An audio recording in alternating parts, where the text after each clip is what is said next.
you, London. Yeah, thank you again, everyone, for coming. This is a very special exhibition. Many of you might know, because it comes from it comes out from a cohabitation with Chrysanne for almost 10 months.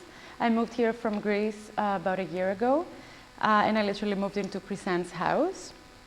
Can you hear me? Yeah, I can hear you.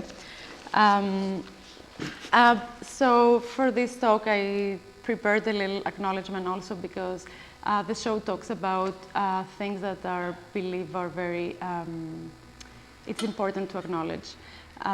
So we would like both of us to start this conversation by acknowledging our presence on the ancestral territory of Anishinaabe and Haudenosaunee Confederacy and Huron-Wendat as an expression of gratitude and appreciation to those on whose territory we reside.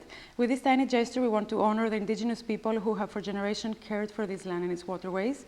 We start by this also as an opportunity to reflect on the history of what has brought us here and to understand our place within this complex history. So I want to also say that when Simon, who I thank very much for inviting me and coming up with this,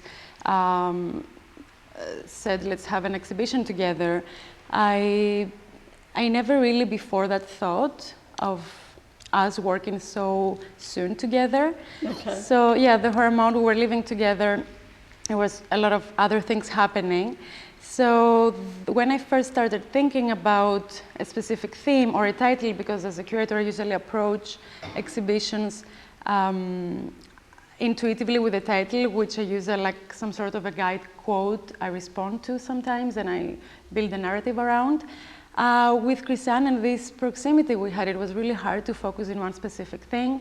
It's also an artist who has been tracing very important political, social, and cultural moments since the 70s. And I believe your work has been attending to many, many important things and moments. So it was only, the only thing I could think of, it was just to talk about, dive deeper and talk about the deeper essence of you and your work, because you're also a person who don't separate your quotidian, your everyday life practices with your artistic practice. And this is something that I also found out going through your diaries and personal texts that you have been giving me, and thank you very much for that. Gia was my roommate for many months, and she got to know my office studio very well. And so there are no secrets. She went through everything, the archive. So what I was saying, yeah, very much. And what was very also important, so that's why I was like, okay, Chrysanne, it sounds a little, I don't know, not very usual, but that's why it is an exhibition that I think I wanted to reflect, I wanted to find a way to translate me as an observer of your life and work for so long. And also the interesting thing is that I'm living at Chrysanne's guest bedroom, which also happens to be her library of like personal books and resources. She keeps in a different place the art books. So it's literally such a wide area of fields, of epistemes, of theories, from Susan Sontag to Greek island guides to Buddhist goddesses of India, to Roland Barthes, to Kandinsky, to astrology books. There is such a wide area. So I think I see all of these different epistemes in all of your works. And yeah, you can all sit in the carpet as well, as we said before. So to wrap this up, I wanted to ask you, drawing from this, I have also witnessed how you integrate affect and intuition into your practice as methodologies, and how you like to gather communities, and how you embody traditional knowledge, and your work is always gleans from these different things and always looking into the future. So do you also feel, well, actually, what are your feelings about this show? Because I remember when I told you that I'm thinking about the title Chrysanne, it was met with a little bit of resistance. And resisted. The reason I resisted is that over the years, they've been like long titles for the shows, but it never just said my name. And I know that, like many people, the title of the show is the name of the artist, in big, bold, letters. So this was sort of an unusual departure for me. I think, most of the male artists I know, I'm going to step into the abyss now, will say their name straight out in bold letters. But I really haven't done that. So this is the first time where we did that. But it didn't have the last name, because most people can't pronounce my last name unless they're Greek. So it just said Chrysanne. So that was sort of an interesting departure for me. Yeah, for me it was also, it wasn't going to be an exhibition where we would follow a specific body of work or something like that. It was something that it would bring something a little deeper and more inside. And one of the things you have told me along this, after we opened the show, which I found very interesting, is how you said that it's an exhibition that is showing your work outside of your collaborations and interactive public projects. Because of course relations is very important to you, and you have contributed to the early community, contemporary art scene in Toronto, you and your community. But I think that's also something that I wanted to reflect. I wanted to be something a little deeper of who you are as a person and artist, which is, again, it's the one thing.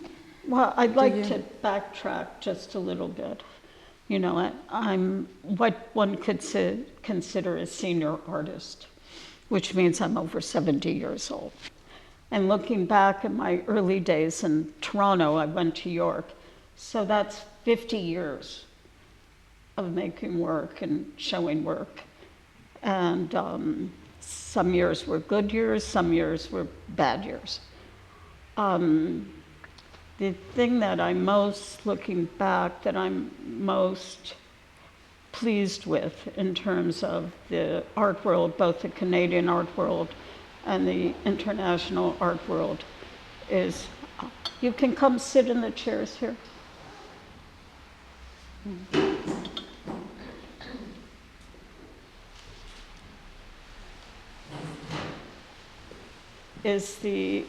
Is the embrace of female artists.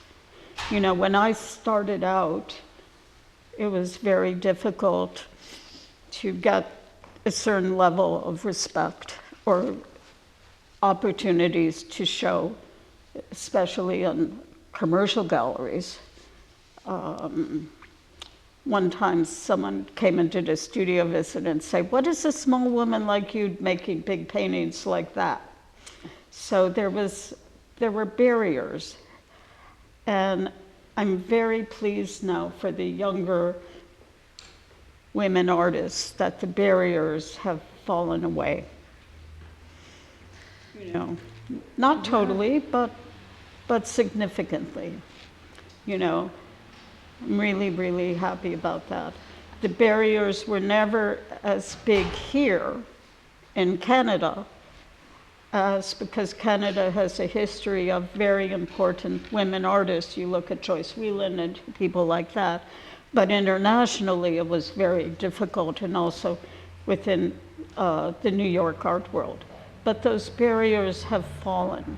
So I'm really, I like to encourage the young women artists to just keep doing it. There were also prejudices when I started out regarding gay artists. A number of my friends who are gay were very reticent to acknowledge their homosexuality because the market might be against them. So those have fallen too. So for the younger artists who might be here, I'm just saying it's a more inclusive art world in terms of diversity and all that. I just thought I'd preface that for everybody. Yeah, and I believe also we'll return to your personal quotidian practices, like the way you have been very active in supporting and empowering females, also through the works you're doing as a Buddhist to embrace and revive female practices in Tibetan Buddhism, and the abortion project that I'm wearing the t-shirt of. And in many areas, I also, as I said before, witnessed how you approach, with what generosity you approach life, and how important relationality is for you. And this also brings me to this exhibition in the sense that we're tracing specific parts, like a little, it is little fragments of points of your work, your practice, and your life, who, for me, are interrogating the notion of home and of family. And because I know you approach family, your approach to family exceeds blood relations. You have always seen, and I have witnessed also that your community, your people, how you support each other. Gia understands me because we're Greek, so she understands family from the Greek point of view because we come from a matriarchal lineage. So in the Greek family, although the father's important, the focus is on the mother. You know. For me, it was also, while I went deeper into your work, because as I said before, I came up with the idea of naming the show your name, which was also a responsibility. It was like, now, how do I respond to this? So then I went even deeper, physically, or even in your digital archives. And when I found this video that we're showing here, Grandfather's Dream. Which video? Which one? Grandfather Dream. Okay.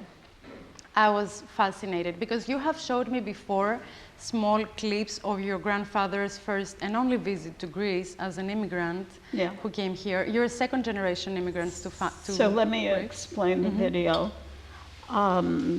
If we turn the sound up. The person playing the piano is my father. The footage is of my grandfather's return to the village.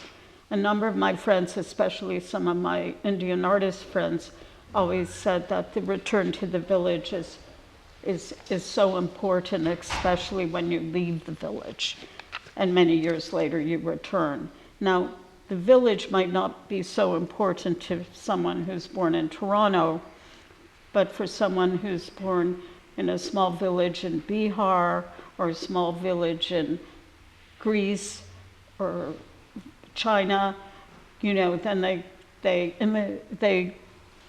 immigrate to bigger cities, but then there's always about the return. If you return, some people never return. So the video here, my father was born in 1920. My grandparents came over, one set came to Toronto in the 1920s. My mother was significantly younger than my father. But my father's family, his father was brought to Niagara Falls when he was 8 years old. He never saw his mother again. So this is the only time he returned back to this long lost homeland. Pardon? This is the videos, or it's the only time he returned back to visit them in 1956. Well, I'm getting to that. Okay. Yeah, so my grandfather, this video is, my father was born, but my grandfather in the 1950s, the father of my father, returned to the village, Langastra and Sparta. And he had a 60mm camera.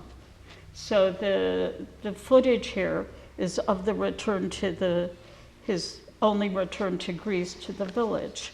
I mean, his mother was gone and all that, but there were still relatives in Langastra. Many years later, my father avoided the village. And at one point, my father went back to Greece, and with my cousin, they went to Langastra, which is in Sparta.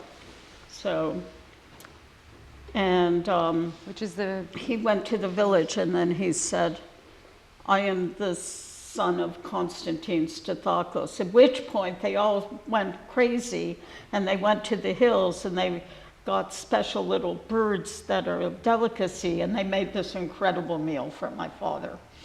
So that's my father's side. The Canadian, the Toronto side of my mother came from a very educated class from Tripoli. My grandmother went to college. She was a French teacher, you know, with my father and my mother, they're completely opposite in terms of where they came from. But they fell in love and got married and, you know, they got me. And I think the reason why I'm mentioning this is like, we are both approaching Greece and all these narratives of immigration as a point of departure. Come over here. It's not about Greece itself that we both share this identity. It's mostly about this idealized version, about idealized visions of a lost homeland, as we all are part of a global system that enforces displacement and dislocation, a perpetual system that is doing this. So for me, it's mostly about how do you identify home and belonging. Because one of the things you told me about the show once, it was that you feel like this show shows where you come from. First of all, home is what's in your heart. You know, in terms of your memories and the people you love or brought you up, whether you like them or not, you know, but home tends to be what's in the center of your body, right here. And there can be many different homes. You know, so over the years, in terms of my travels, you know, there's home in Toronto, there's home in Buffalo, there's home in New York, there's home in Athens, there's briefly home in Japan when I lived there for a while. So there's numerous homes. Right now my home is here, but we also have an apartment in Athens that my great aunt built in 1930, the year my mother was born. And that is definitely, that's an ancestral home. So there's the home where you live in, but then sometimes you're lucky enough to have an ancestral home out of where you live, the city you live in. And especially, you know, some people are, you know, I have friends from India, so they have the ancestral home maybe in Bihar, you know. And I have a very good friend who's a very important Indian artist, Subodh Gupta. And I think he's shown here in Toronto. And when he saw this video, he loved it. His family's from Bihar, which is a very poor area of India, if you know anything. Anyways, so he's just went, it's the return to the village, as I said earlier. And what's interesting now is he's now attending for the first time, Subodh's probably in his mid-50s, the Kumbh Mela. And the Kumbh Mela is near Bihar, which is where his ancestral home is. So we're seeing images from the Kumbh Mela, which happens every 12 years. I recommend to anyone, look it up and see what's going on in Mother India right now, because it's sort of fabulous. It's really sort of fabulous to see. To wrap this theme, I think it's also part of understanding, as you said, that home is not necessarily a site, but it also sometimes becomes a practice, a continuous practice, especially again under a system that enforces dislocation. And this comes to the rag, the flocati, that I wanted to mention, because I Okay. think it's very generous of you to share these important family garments that, This is my family futon. yeah, which for me signify points of belonging and identity, right? In fact, the people who are standing up, come sit on the rug. Yeah, we tried that. Come sit on the rug. Come on, one of you has to follow my instructions. To give a little background, yeah, it's very cozy. So the story behind These Flocati, are meant to be, come on. So the Flocati is I know I'm a little bossy, but I apologize. But I grew up when my mother had this in our den, and we always sat on the rug. That was my next question, because the Flocati is made of shepherds in the rural mountains of Greece, and it was a way since the antiquity and many, for forever, it was a way to reconfigure the resources, the limited resources they had. So they would trim the wool of the sheep, they will pile it together, they will soak it in the water to become fluffy, and then it's like hand woven if you sit in the back. So it is a very it's a long process to make sure that you maintain the sheep and you just find a way to warm yourself. So it's a hallmark for communal gatherings. In Greece, we see it very much in again, rural mountain areas. And I wanted to ask you, you grew up with this, your mother bought this in the 60s in Greece, and you had it in your living room, I assume? No, Do you we want had to it share? in the den where the TV was. So the idea I think she had the Persian carpet in the living room. Okay. So the idea of sharing something so important, I think it also shows your generosity, and it's a way to invite the guests to sit in this signifier of communal gathering, I may say, and look at this video and look at this archetypal video of a return to a home, to notions of home, to long lost homeland, and reflect in a more collective notions of diaspora, maybe. And returning back to garments, to family archaeology, I think this show touches on many things that are constant in your practice, like the way you treat objects, materiality, and family archaeology. Well, first of all, I have to say something. My family doesn't throw anything out. Exactly. Some families get rid of things, but my Greek family doesn't throw anything out. So there are bins in my home in Toronto. There are bins in the family apartment in New York. In terms of the apartment in Athens, it's a whole other situation. So it's very, a lot of, and that includes the embroideries, the laces that my great-grandmother and my grandmother made when they were young women. Now, my grandmother was born in 1905, and I have a box of the laces that they made, with notes from her. And at one point, my grandmother said, we called her Lala, she said, well, they taught us how to make lace. I went, oh. And then she said, because they didn't want us to think about what we should be thinking about. And I said, what's that? And my grandmother said, sex. So yeah, which brings us to these works we're showing here with the lace. So there's, she had a very sense of humor. But I think, I've never been able to look at handmade lace since, whether it's Chinese or Greek or Italian, they were thinking about sex when they were making this.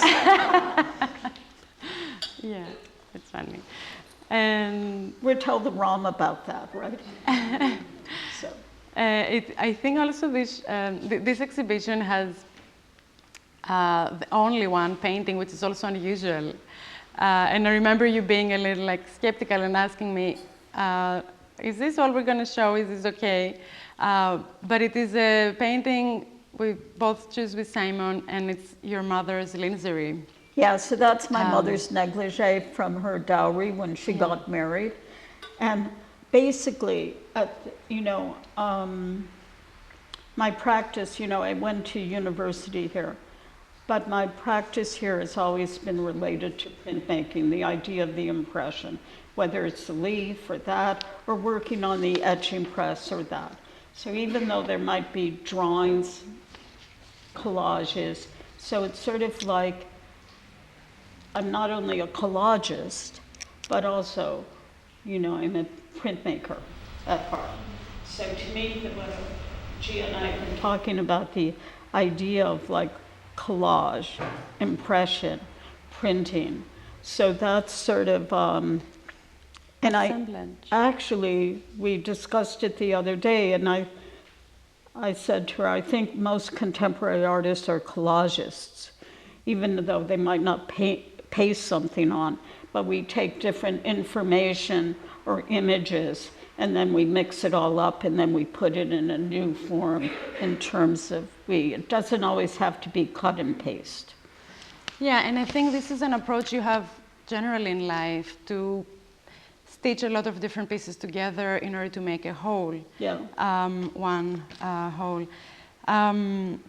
So yeah, I was thinking about your approach and how it moves between, it has structural elements, sculptural elements, and video. And I'm thinking about time and duration, since we're showing videos, which is unusual for you to show videos.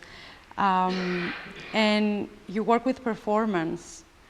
I was thinking materiality, sculpture, video, duration, performance. How do you tie all this together? How do you feel about this show, this exhibition right now? Well, we were discussing performance the other day, and I actually think that part of my practice, not only the collages, but I'm a performative collagist. Because the idea of the action of whether it's making a painting or a collage or a video or the pieces in the basement, there's some sort of gesture that is performative. Now, I've done performances, the banquet, 1-900 Mirror Mirror, where I have an audience, and I could do a performance here, but I won't do one today. But what's interesting is the idea of the performance, and the idea of the gesture, and the idea of the collage. And I think when I look back at my coming, having sort of grown up here, as when I went to York and all that, and one of my first performances I went to was the General Idea performance at the AGO, which Peggy organized.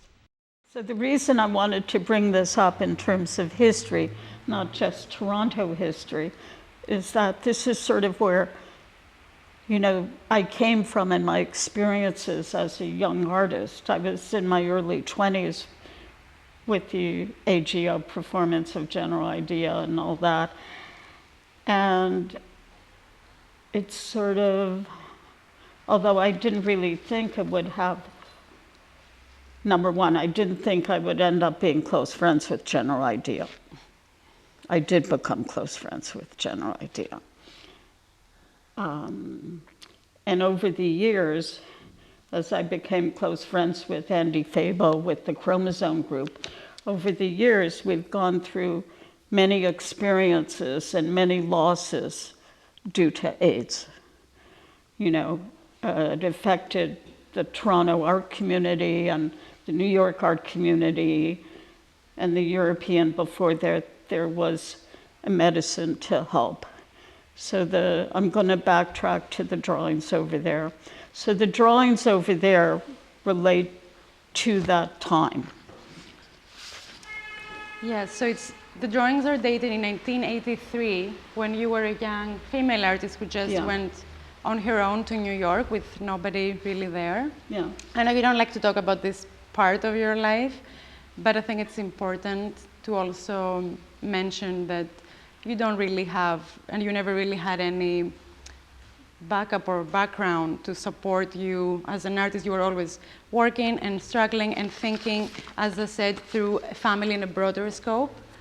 And this is a small excerpt of a diary that I was thinking it's nice for you to read. It's written at the same time, early 80s. Okay. So, you know, first of all, I love poetry. And sometimes I write things.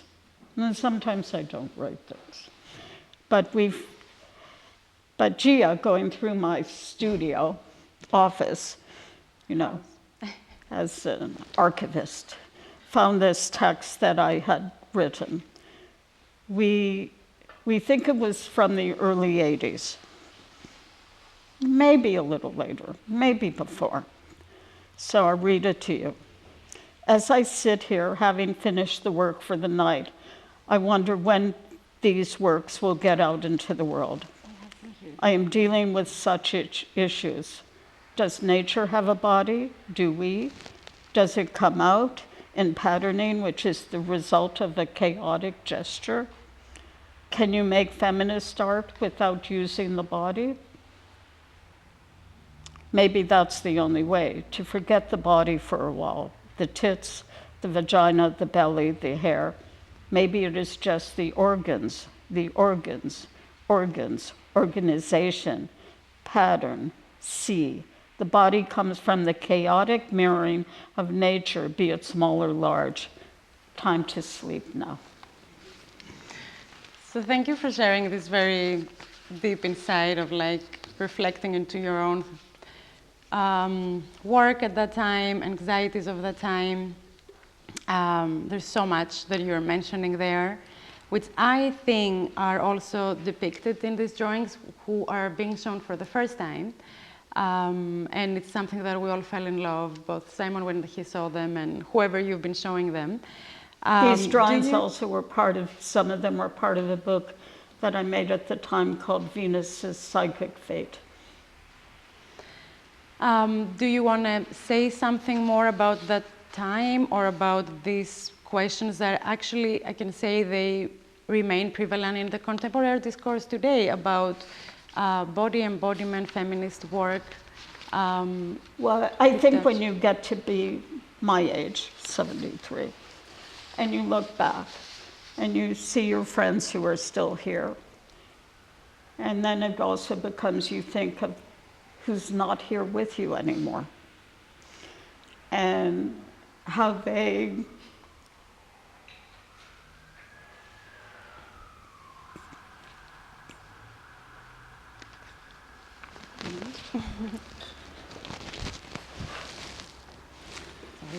let me explain. It's okay. I know. I'm a Greek woman who cries. But when you look back at your friends who are no longer here, some of whom died very, very young, it breaks your heart still, 30 years later.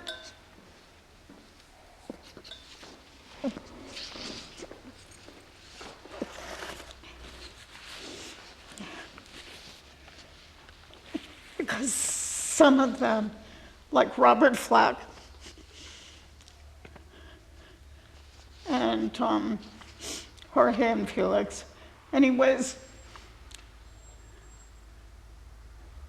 you wonder what they would be doing now, especially Rob, who was really an artist. Andy, do you want to talk about Rob for 1 minute?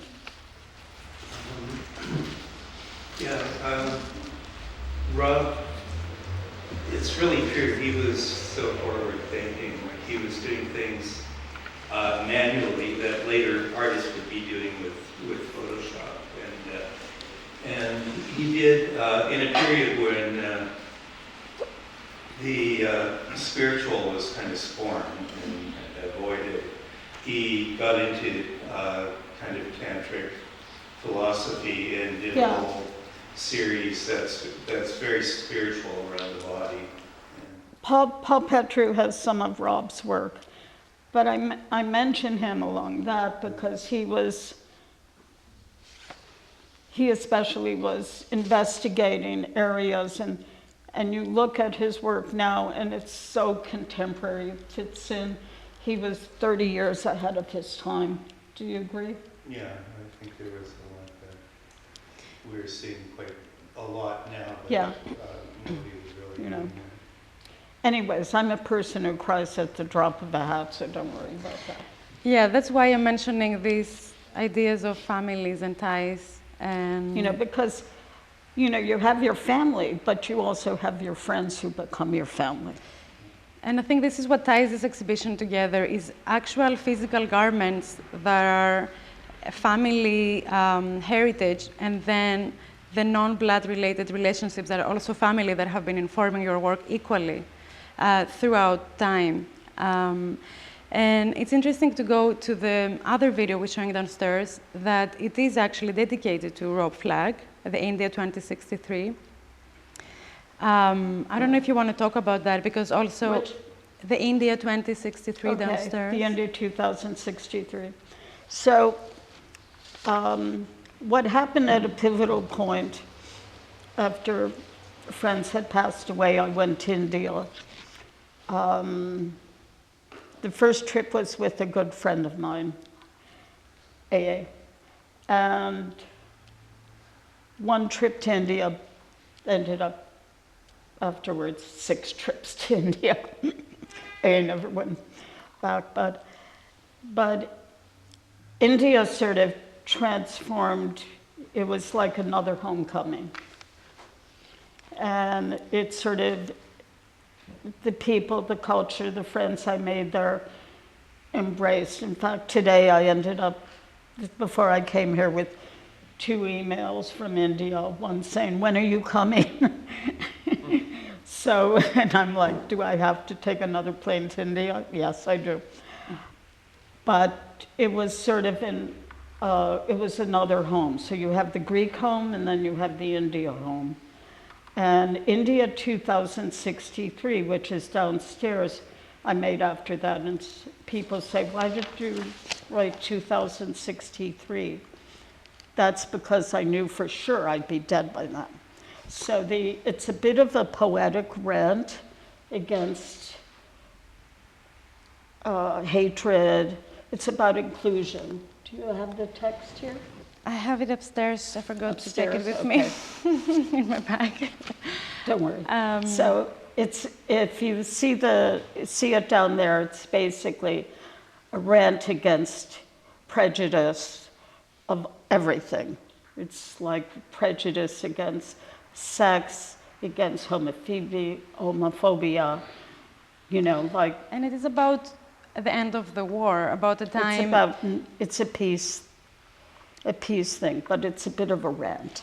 It is a rant, and it's very important how you are associating even art making coming from the heart, and as a process that comes also from meditation. Yeah. And I love this part that you say that whoever would express negative ideas about wars or about discrimination based on gender or ethnic background or beliefs or religion would be sent to outer space to meditate On their actions. So it's like basically, you know, in the video, I got rid of everyone who's nasty. I sent them to outer space. Yeah, which I think reflects a lot how you approach life and people in your life. Also, I'm curious about the specificities of making this video, because it's a video made in 1997. You have told me that it's also a response to the people asking you how you made the other works we're showing downstairs, the rose petals, which I find very fascinating about you. A lot of the rose petals, you know, there are images on the rose petals. And when I first started to make them, everyone said, "How did you make them?" And I said, "That's my secret, I'm not telling you." And then you made Ante Sibyl, who's your artistic alter ego, saying that she just made them by thinking. But the rose petals have lasted quite well. Yeah. Anyways, why don't we ask for questions now? Is there something else we need? No, we can open to everyone who wants to ask something. You don't have to ask any questions. I can keep going on. I wanted to mention also the other works, the Rose Ladies, who are also the Rose Ladies, who are dated 1996. Okay. You said something interesting about a veil, about these works. The Rose Ladies downstairs. Number one, over the years, off and on, I've played with eroticism. And so Andy knows. And so the pieces in the basement sort of are collaged with images from erotic books, you know, and from the turn of the century, 1900, of women in erotic, but they're covered in veils. So, you know, so I sort of resurrected them by giving them little veil. Yeah, it was. Give them a little more dignity than the books the images are pulled out of. Yeah, it was interesting when you told me that you put this silk, the pink silk, in front of the cutout images to give these women another filter through which they could see the world. Which I They're think, anonymous women, of course. exactly, and I think all these works sourced by you questioning and wanting to explore at the early rise of photography as a medium, how females would be represented. And what I found very interesting is when you told me that you wanted to give them this extra filter, not to cover them, but to give them another way to look at the world. Yeah. Which I think is very also reflective, because there is the element of nostalgia and loss, and it's very evident in your work, but at the same time, there is this idea of revive, of recuperation, of hope, which I think it's what you told me about when you told me, and when you put this veil in front of these women as a filter through which they would see in a different color, in maybe a more colorful world. So yeah, my other question is about, you also said that you dated the video of India 2063 at a time that you would be no longer alive, because you don't believe that you will be alive when these changes will happen in the No, world. 2063. What, do you still believe that? That might be a possibility? Because 2063 is not that far away. Do you still, what is your hope or wishes for the future? Or what do you think? Now? About, yeah. Do you think that there might be a possibility? I'm hanging out. I'm hanging out, I'm making work, I'm playing with my friends, or go back to Greece. You know, I'm hanging out. I'm waiting for certain members of my family to have babies. We said no pressure. My niece and nephew, if they watch this, I'm trying to figure out who's going to have the baby first. One of my dear friends, her daughter had a baby yesterday. I'm obsessed with the baby. So, you know, part of me wants to play with babies these days. But then you also think about the artist who used the babies. So what comes, Peggy knows what I'm going to come to. So what comes to mind with, you know, my close friends, artists who used babies, who portray themselves as babies, is the general idea works of them as babies. You know, I think you can find them quite easily, yeah. So that to me is like a pretty wonderful thing. Thank you. Okay. Simon's shutting me up.